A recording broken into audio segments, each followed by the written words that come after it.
ओहो! आज काहीतरी वेगळं बनते का? तर नाही. आणि बघून भूक पण लागली ना, खाऊशी वाटते ना, तर वेगळा पदार्थ काही नाही हो. नेहमीचा साधा पदार्थ आहे. घरोघरी सगळ्यांच्या बरण्यांमध्ये हा पदार्थ मस्त असा महिना, दीड महिन्यासाठी करून साठवून ठेवलेला असतो. मग आता ओळखलंच असेल ना तुम्ही, तर ही आहे खोबऱ्याची खमंग अशी चटणी. वडापाव बरोबर तर ही चटणी खूप छान लागते बरं का. त्यानंतर पोळी भाजी बरोबर चटणी खायची, प्रवासात पण न्यायची आणि भाजीला एखाद्या वेळेस काय नसेल ना, तर आरामशीर ही चटणी आणि पोळी खायची. चटणी बरोबर ना वरतून तेल टाकून खावा, दह्यात मिक्स करून खाल्ली ना तरी छान लागणार आणि कांद्याबरोबर तरी नुसता चटणी खाल्ली ना तरी छान लागणार. मस्त अशी चटणी बनते.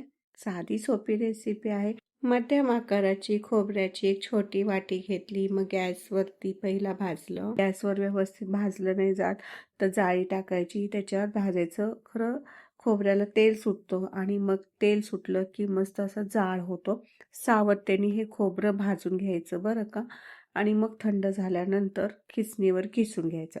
आता खिसताना जो काळा काळा चुरा पडतो ना, तो घेतला तरी चालेल, वाटणात नाही घेतला तरी चालेल.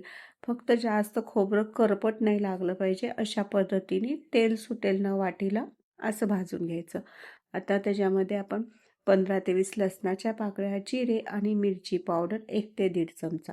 लसूण आधीच जरासा तिखट असतो, त्यानुसार मिरची पावडरचं प्रमाण घ्यायचं. चवीनुसार मीठ घालायचं. ऑन ऑफ बटन करत वाटून घ्यायची. ओबडधोबडच ठेवायची, चव छान लागते त्यामुळं.